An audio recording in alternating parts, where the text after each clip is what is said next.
आप देख रहे हैं कुरुक्षेत्र और मैं हूं आपके साथ स्वाति श्रीवास्तव। कुरुक्षेत्र में आज हम बात करेंगे ओवैसी के एक ट्वीट की जिसने पूरे प्रदेश में तहलका मचा दिया। दरअसल ओवैसी ने एक ट्वीट किया है जिसमें उन्होंने जिक्र किया है कि कांवड़ियों पर तो प्रदेश में पुष्प वर्षा की जा रही है, लेकिन एक धर्म विशेष के लोगों के खिलाफ बुलडोजर चलाया जा रहा है, उन पर हमले किए जा रहे हैं। तमाम बातों का जिक्र उन्होंने किया है। सवाल ये है, उन्होंने उठाया है कि आखिर हम पर इस तरह की कार्रवाई क्यों और इतना भेदभावपूर्ण रवैया हमारे साथ क्यों। तो जिस तरह से प्रदेश भर में, देश भर में सावन का पवित्र महीना चल रहा है, जगह जगह कांवड़ यात्री इस वक्त आपको सड़कों पर दिख जाएंगे। उस कांवड़ यात्रा पर ओवैसी ने तमाम सवाल उठाए और सवाल इसलिए उठाए, उनका कहना है कि आप उन पर तो पुष्प वर्षा करते हो, हेलीकॉप्टर से फूलों की वर्षा करते हो, लेकिन हमारे ऊपर बुलडोजर।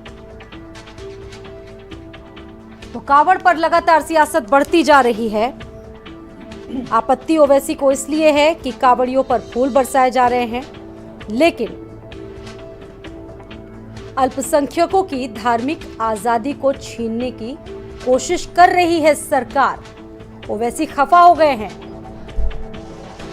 और जिस तरीके से कांवड़ यात्रियों पर फूल बरसाए जा रहे हैं, ओवैसी ने तंज कसा है, तीखे सवाल पूछे हैं सरकार से। और ओवैसी क्या कह रहे हैं इस मामले में, आइए सुनते हैं। कांवड़ यात्रा के लिए आप टैक्स पेयर के पैसों से हेलीकॉप्टर से फूल बरसा रहे हैं। यूपी की भाजपा सरकार बहुत अच्छा है। आप पुलिस के हुदेदार ऑफिसर उनकी पैरों की मालिश कर रहे हैं, बहुत अच्छा है, हम इसका वेलकम करते हैं। रास्ते में लोहार की दुकान है, गाजियाबाद में आपने लोहार की दुकान को बंद कर दिया, बहुत अच्छा है। मीरठ में पुलिस स्टेशन में एक मुसलमान ऑफिसर का नाम था, किसी ने ऑब्जेक्शन किया, आपने नाम हटवा दिया, बहुत अच्छा है। भाई यही तो रहमदिली दिखाइए ना, आप भेदभाव क्यों कर रहे हैं? भाई अगर कोई नमाज पढ़ता है चंद मिनट के लिए तो पब्लिक पॉलिसी डिस्टर्ब हो रही है, दंगा हो रहा है और क्रिमिनल इंटेंट है ही नहीं उसमें दंगा करने का। 295 153 लगाते आप तो आप हम भाजपा की उत्तर सरकार से कह रहे हैं कि आप इक्वली ट्रीट करिए, डिस्क्रिमिनेशन मत करिए जो आप कर रहे हैं। देखिए, कांवड़ यात्रियों की सेवा हम करते हैं और करते रहेंगे। इस प्रकार के जहरीले ट्वीट से न सरकार की सेहत पे कोई असर पड़ता है, न उसमें बदलाव आएगा, न समाज के ऊपर इसका कोई असर पड़ता है। और ये MIM के मुखिया जो आए दिन ये जहर उगलने का काम करते हैं, समाज को बांटने की कोशिश करते हैं, अपना वोट बैंक बढ़ाने के लिए इस प्रकार के बयान दे करके चर्चा में आने का असफल प्रयास करते हैं। इससे उनको बाज आना चाहिए। ओवैसी जब भी बोलते हैं तो उनके मुखारबिंद से जहरीले शब्दों के अतिरिक्त कभी कुछ नहीं निकलता है। हिंदुस्तान के अंदर कोई भी काम हो रहा है वो उन्हें, अब आज तक तो उन्होंने प्रशंसा किया नहीं है, उनकी जो सोच है पूरी तरीके से नकारात्मक है। तो सवाल यह है, क्या तिलक और टोपी देखकर प्रदेश की सरकार लोगों के साथ भेदभाव कर रही है? क्योंकि जिस तरीके से ओवैसी का ये ट्वीट सामने आया उसके बाद तमाम सवाल खड़े हो रहे हैं सरकार की मंशा पर। इस पर हम लगातार चर्चा करेंगे। तमाम खास मेहमान इस वक्त हमारे साथ मौजूद हैं। इस चर्चा में शामिल होने के लिए हमारे साथ बीजेपी प्रवक्ता हैं अवनीश त्यागी, सपा से हमारे साथ समीर सिंह यादव जुड़ गए हैं, मुस्लिम स्कॉलर आमिर साबरी जी हमारे साथ जुड़ गए हैं और अब से कुछ ही देर बाद नितिन चतुर्वेदी जी हमारे साथ जुड़ेंगे, हिंदू महासभा के प्रवक्ता। बहुत स्वागत है आप सभी का। शुरुआत करेंगे अवनीश जी से। अवनीश जी, ओवैसी का सीधा आरोप कि उन पर फूलों की वर्षा और हमारे ऊपर त्रिशूल। ओवैसी जी हमेशा, स्वाति जी, केवल जहर बोलने के अलावा, समाज को तोड़ने के अलावा, भड़काने के अलावा कभी उन्होंने कोई सकारात्मक काम तो किया नहीं। अब जो करोड़ों आदमी कांवड़ लेके निकल रहे हैं इस पवित्र यात्रा को निकल, और यात्रा इतनी कष्टदायी है, पैदल लोग सैकड़ों किलोमीटर पैदल चल के अपने गंगा जल को अपने शिवालय में अर्पित करते, तो वहां सरकार को इंतजाम नहीं करेगी तो सरकार कहाँ करेगी? सरकार उनकी अच्छी व्यवस्था नहीं करेगी तो क्या करेगी? तो सरकार तो जुमे की नमाज पढ़ाती है, सरकार तो और भी काम करती है, सरकार ताजी के जुलूस भी निकलवाती है, सरकार मुहर्रम के जुलूस भी निकलवाती है। तमाम सरकार की जिम्मेदारी है और सरकार बिना भेदभाव के सांप्रदायिक सौहार्द बनाने के लिए, समाज में भाईचारा और अमन चैन बनाए रखने के लिए हमेशा शिद्दत से काम करती रही है, पूरी गंभीरता से, ईमानदारी से काम करती है। और कांवड़ियों पे फूल बरसाने पे क्यों इनको मिर्ची लग रही है, क्यों उनकी व्यवस्था बनाने पे ओवैसी जी को मिर्ची लगती है, ये समझ से परे है। क्यों इस तरह के बयान देके वो सुर्खियों में रहना चाहते हैं, क्यों इस तरह की बातें करके वो समाज का माहौल खराब करना चाहते हैं। ये मुद्दा नहीं था, ये मुद्दा नहीं था भेदभाव का, इसमें कहीं भेदभाव नहीं।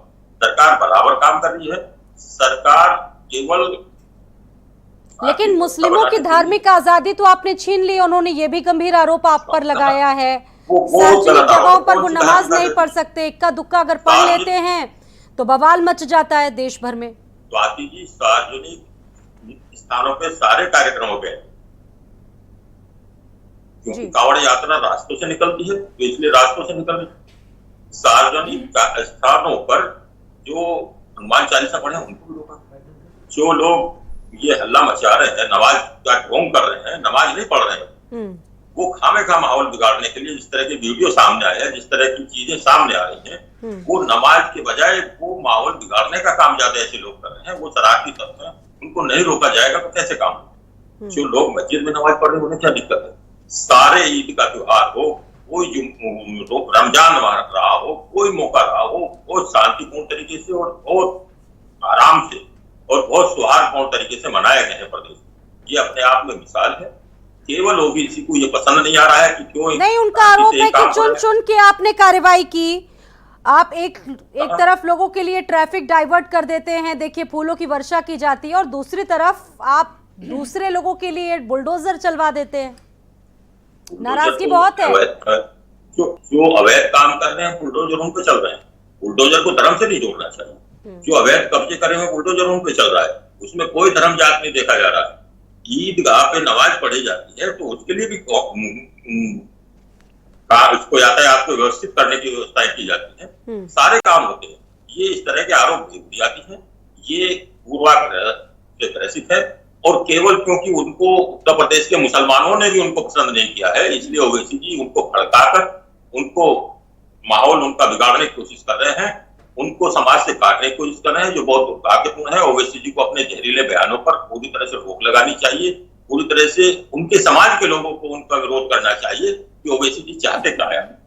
ठीक है, समीर सिंह यादव जी, क्या आपको भी लगता है कि कांवड़ यात्रियों पर पुष्प वर्षा करना गलत है?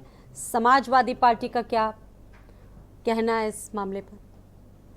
देखिए स्वाति जी, आज की जो चर्चा है उसको मैं एक बहुत ही खूबसूरत जो आपका परिवेश उस पर स्टार्ट करना चाहूँगा। मैं आपको दिखाना चाहूँगा कि जिस तरीके से प्रदेश में अलग अलग हिस्सों में हमने देखा कि जिस तरीके से कांवड़ यात्रियों के साथ सौहार्द, जो प्रेम, जो भाईचारा और जो गंगा जमुनी तहजीब का जो उदाहरण हमें देखने को मिला है, हाँ। मुसलमान भाइयों की तरफ से पूरे प्रदेश में कई जगहों पे हमने सामने देखा है, हाँ। वो बहुत ही खूबसूरत है।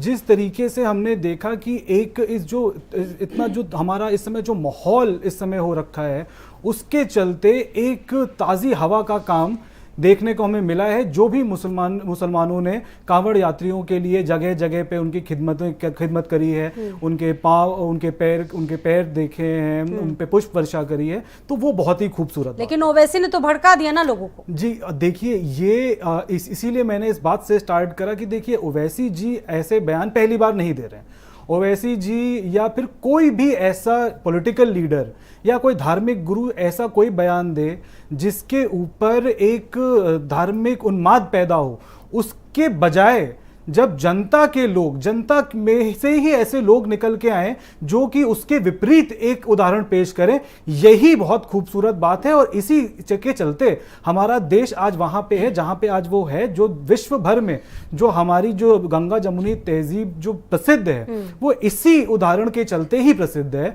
तो अगर ओवैसी जी ऐसा कुछ बयान दे रहे हैं, जगह जगह समीर जी आपने देखा होगा कि मुस्लिम भाई बहन भी लोगों को पानी पिलवा रहे हैं, लोगों को भंडारा दे रहे हैं, मतलब तमाम ऐसी व्यवस्थाएं खुद कर रहे हैं, मिसाल कायम कर रहे हैं। और ऐसे में अगर ये नेता इस तरह के बयान देते तो वाकई में फिर प्रदेश का माहौल तो बिगड़ता ही है। समीर जी, आपको लगता है? जी बिल्कुल स्वाति जी, जैसे मैंने भी कहा कि हमने कई जगह देखा कि कैसे मुसलमान समुदाय जो है उन्होंने जगह जगह पर टेंट लगाए हुए हैं, भंडारे कर रहे हैं, उनके इलाज औपचारिक इलाज कर रहे हैं कांवड़ियों के। तो ये तो बहुत खूबसूरत है। और अगर ऐसे बयान के चलते अगर हम देख रहे हैं कि उसके बाद भी ऐसी तस्वीरें तस्वीरें सामने आ रही हैं, तो ये खुद में ही एक बहुत खूबसूरत बात है।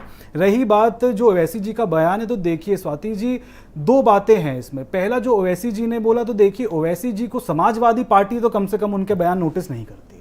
उनके बयान के पीछे जो हिडन एजेंडाज हैं वो हमारे सबके सामने हैं। पहले भी पूर्व में हमने देखा कि उनके इंटेंशंस क्या थे।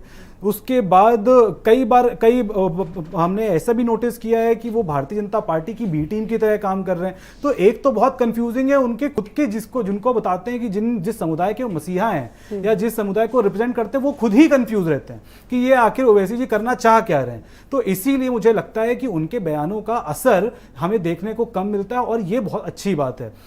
आगे जैसे कि जो पुष्प वर्षा की बात करी है हमने, देखिए इसमें दो पहलू हैं जिन पे मैं मुझे लगता है इस पर तो सियासत होनी ही नहीं चाहिए। जी देखिए, बिल्कुल सियासत तो नहीं होनी चाहिए स्वाति जी, ये बात तो बिल्कुल सही है। लेकिन कुछ काम ऐसे सरकार करती है जिसमें देखिए एक क्वेश्चन तो राइज होता है, लेकिन उस क्वेश्चन के अलग अलग परिवेश होते हैं, अलग अलग मॉडल होते हैं कि किस संदर्भ में क्वेश्चन खड़े होने चाहिए। देखिए हमारा समाजवादी पार्टी का मानना है कि देखिए पुष्प वर्षा आप जो कर रहे हैं, एक तो उसमें देखिए भारतीय जनता पार्टी की जो इंटेंशन है, जो वो ऑप्टिक्स वाली राजनीति कर रहे हैं, ये पुष्प वर्षा करके भारतीय जनता पार्टी क्या दिखाना चाह रही है, या सरकार ये मान के रखिए कि ये भारतीय जनता पार्टी के प्रदेश अध्यक्ष ने पुष्प वर्षा नहीं करी है, ये उत्तर प्रदेश के मुख्यमंत्री जी ने पुष्प वर्षा करी है। तो पहले तो उसका रिजल्ट क्या निकल रहा है, हेलीकॉप्टर से टहल टहल के पुष्प वर्षा कर रहे हैं। नीचे जो कांवड़ियां हैं जिनको एक्चुअली में जो सहूलियतें चाहिए वो तो अलग चीज है, लेकिन उसमें पुष्प वर्षा से उनका क्या भला हो रहा है, पहली बात ये। तो इसमें कोई इंटेंशन तो नहीं, इसमें खाली ये कि हाँ एक अपना एक मोटिव दिखाने के लिए या एक एडवर्टाइजिंग के लिए, एक हेडलाइन के लिए ये काम हो रहा है, इसके तहत ये काम हो रहा है, तो वो एक क्वेश्चन मार्क है। दूसरी बात, अगर अब इसके बाद ये कहा जाए, भारतीय जनता पार्टी के उस प्रवक्ता ये बोलें कि हम भी इसको मुद्दा बना रहे हैं, तो देखिए कांवड़ यात्रियों के लिए जो सुविधाएं जरूरी हैं, उनके लिए उनके रुकने की व्यवस्था, उनके सोने की जो सुविधाएं उनको देनी चाहिए वो शायद उनको अभी धरातल पर मिल नहीं पा रही, लेकिन पुष्प वर्षा करके सरकार जरूर सुर्खियां बटोर रही है। सरकार के हर काम में हमने इसका देखा है कि जो हमारा जो जिसको जरूरत है, जरूरतमंद को नहीं मिलती है, लेकिन हेडलाइंस का काम हो जाता है। साबरी जी, क्या आपको भी लगता है कांवड़ियों पर पुष्प वर्षा करना गलत है, और गलत है तो इसमें गलत जैसा क्या है? बहुत शुक्रिया स्वाति जी कि आपने इस बहस में मुझको शामिल किया। देखिए स्वाति जी, बात पुष्प वर्षा से किसी को तकलीफ नहीं है और होनी भी नहीं चाहिए। दरअसल पुष्प वर्षा कोई पहली बार नहीं हुई है, इससे पूर्व में भी हो चुका है, लेकिन ये अब राजनीति है और हैरत है कि इस पुष्प वर्षा को लेकर के डिबेट हो रही है। बहुत अफसोस की बात है कि आज शिक्षा कहाँ पहुँच गई है, इस पर डिबेट नहीं हो रही है। विकास कहाँ पर है, इस पर डिबेट नहीं हो रही है। रोज़गार कहाँ है, आज बेरोज़गारी की यह हालत है कि आए दिन राहजनियाँ सामने आ रही हैं, लोग लूट रहे हैं सारे राह चलते हुए, लेकिन इस पर डिबेट नहीं हो रही है। विकास पर डिबेट नहीं हो रही, रोजगार पर डिबेट नहीं हो रही है, स्वास्थ्य पर डिबेट नहीं हो रही। बहुत अफसोस की बात है कि पुष्प वर्षा जैसे चीज़ पर डिबेट हो रही है। और सबसे बड़ी बात है, पुष्प वर्षा से किसी कोई आपत्ति नहीं है। उन्होंने क्या ट्वीट करा, हालांकि ट्वीट में उनका ऐसा कुछ गलत नहीं है जिस पर ये डिबेट होती, लेकिन अफसोस की बात यह है कि एक तरफ तो जो निजी संपत्तियों पर अगर कोई नमाज पढ़े तो उसको सार्वजनिक बताया जाता है, तो चैनलों इसको पर। निजी संपत्तियों से या बुलडोजर से जोड़कर कैसे देखा? स्वाति जी, आपने मुझे समय दिया तो सुन लीजिए। देखिए, निजी संपत्ति पर अगर किसी ने खामोशी से नमाज पढ़ ली फर्स्ट फ्लोर पर या सेकंड फ्लोर पर, इसी की शुरुआत तो मैंने तमाम की थी डिबेटें हो और गई। जिक्र इस बात का भी किया था, शायद आपने सुना होगा। देखिए, सरकार 27 करोड़ जनता की है, ना कि सिर्फ हिंदुओं की। या तो ये पिक्चर क्लियर हो जाए कि ये भारतीय जनता पार्टी की सरकार सिर्फ हिंदुओं की है, तब तो ठीक है, जो मर्जी है आप करिए। और योगी उन्होंने ओवैसी जी ने कहा है, मैं MIM का प्रवक्ता नहीं हूं ना मैं नेता हूं, लेकिन अगर ओवैसी जी ने इस बात पर अगर आपत्ति जताई है कि ये टैक्स का पैसा है, आम आदमी का पैसा है जो पुष्प वर्षा पर खर्च हो रहा है, तो ये बात बिल्कुल उनकी जायज है। उनको आपत्ति उनकी बिल्कुल 100% सही है और इस पर आपत्ति होना भी चाहिए। लेकिन अफसोस की बात यह है स्वाति जी कि एक IAS, एक IPS अफसर जब पुष्प वर्षा कर रहा है खड़े होकर के, ये गलत बात है, ये उसका अपमान है, सम्मान नहीं है। आपको ध्यान होगा पूर्व की सरकारें भी तो हज के लिए सब्सिडी देती थी। देखिए, सब्सिडी देती थी, हम लोगों को आपत्ति थी, सब्सिडी देती आपत्ति थी, और सब्सिडी सरकार ने खत्म कर दी। हम लोगों ने सबने स्वागत किया। बिल्कुल सही बात है, सब्सिडी नहीं होना चाहिए भाई। हज के लिए है भी हमारे यहाँ शरण है कि अगर आपकी स्थिति है तब जाइए, आप चंदा करके भी नहीं जा सकते हैं। हाँ, अगर कोई अपनी स्वेच्छा से पूरा पैसा दे देता हज के लिए तब जाइए। यही हमारे यहाँ कुर्बानी का भी मामला है। लेकिन ऐसा नहीं कि हम चंदा करके कुर्बानी करें, चंदा करके हज पर जाएं। सरकार की सब्सिडी थी, हम लोगों को बड़ी आपत्ति रही है, ऐसा नहीं है। और इस भारतीय जनता पार्टी की सरकार ने उसको खत्म किया, हमने स्वागत किया। और हमने नहीं, हमारे सारे उलमा ने, सारे मुस्लिम नेताओं ने इसका स्वागत किया। और अच्छी बात है, कोई सब्सिडी की जरूरत नहीं है, नहीं होना चाहिए। लेकिन फिर स्वाति जी कह रहे हैं कांवड़ यात्रा के लिए जो सुविधाएं सरकार को देना चाहिए वो दे। मुझे नहीं, किसी मुसलमान को कोई आपत्ति नहीं। और अभी आपने कहा, हमारे सपा प्रवक्ता ने कहा, और तमाम सोशल मीडिया पर फोटो वायरल हुए हैं कि तमाम मुस्लिम लोग टोपियां लगा करके पैर दबा भी रहे हैं, पैर धुला भी रहे हैं, पानी भी पिला रहे हैं, और जो स्वागत भी कर रहे हैं और सेवा भी कर रहे हैं। ऐसा नहीं है कि इससे किसी मुसलमानों को आपत्ति, कोई आपत्ति नहीं है। ये राजनीति है और राजनीति होती चली आई है और होती रहेगी। स्वाति जी इसको ना आप रोक पाएंगी, ना आमिर साहब भी रोक पाएंगे। ठीक है, जवाब दीजिए अवनीश जी। सवाल ये है कि आप सबका साथ, सबका विकास की बात करते हैं, लेकिन सबका विश्वास लेकर नहीं चलते हैं, आरोप है आप। स्वाति जी बहुत घटिया और बचकाना आरोप। ये क्यों इस तरह की बातें कर रहे हैं, मेरी समझ से नहीं आ रही। ये जो कहा कि पुष्प वर्षा, मुख्यमंत्री जब बाढ़ आती है तो निरीक्षण करता है, जब हजारों लोग कांवड़ में जमा होते हैं तो जब निरीक्षण कर रहे हैं, सुरक्षा की दृष्टि से उस पर पुष्प अगर थोड़े बरसा दिए, कोई अगर बहुत मेहनत से और गर्मी में तपस्या कर रहा है तो इसमें इनको क्या गिला? उन्हें सुविधाएं की बात है, उन्हें सुविधाएं दीजिए। मेरी बात सुन ली मैंने आपकी बात। एक व्यक्ति बोलेगा ना साहब जी तो ज्यादा स्पष्ट हो। टैक्स पेयर के खर्चे से कुर्बानी के दिन मलबा भी हटाती है सरकार। वो भी टैक्स पेयर का कैसा लगता है? टैक्स पेयर के पैसे से सब जगह बराबर काम होता है। टैक्स पेयर के पैसे से गरीब हिंदू मुसलमान को देखे बिना खाना भी जाता है, राशन भी जाता है, उसको सारी सुविधाएं, अस्पतालों की सुविधाएं, टीके की सुविधाएं तमाम टैक्स पेयर के पैसे से जाती है। अगर कांवड़ की यात्रा में अगर निरीक्षण मुख्यमंत्री कर रहे हैं और उन्होंने फूल बरसा दिए तो इनको दिक्कत क्या होगी? सरकार हमेशा बराबर काम कर रही है। मुख्यमंत्री की नियत सबको साथ लेने की है, सबका विकास करने की है। इनको तब लगता है जब आप लाउड स्पीकर्स बंद करवा देते हैं, बहुत सारी ऐसी चीजें हैं जब आप तरफा कार्रवाई करते हैं, उसके बाद ओवैसी जी बोलते हैं। मुख्यमंत्री ने सबसे पहले अपने गोरखनाथ मंदिर से हटाया, उसकी आवाज को मंदा किया, तब जाके दूसरों से कहा, और वो सुप्रीम कोर्ट के आदेश पे हुआ है और सबने सहयोग से उसका पालन किया है, कहीं कोई दिक्कत नहीं हुई। चंद शरारती लोग उसे माहौल बिगाड़ने में लगे या माहौल बिगाड़ने वालों का हम समर्थन करने में लगे, ये नियत ठीक नहीं। ठीक है, पुष्प वर्षा वर्सेस बुलडोजर, ये सियासत लगातार इस पर चल रही है, लेकिन सवाल ये है जिस तरीके से कई बातें ओवैसी ने बोली हैं, एक ट्वीट किया है, इसको लेकर अब सियासत लगातार होती जा रही है। फिलहाल रुक रहे हैं एक छोटे से ब्रेक के लिए, और ब्रेक के उस पार भी कुरुक्षेत्र में इस पर चर्चा लगातार जारी रहेगी। एक छोटा सा ब्रेक यहां लेंगे, बहुत जल्द लौटेंगे।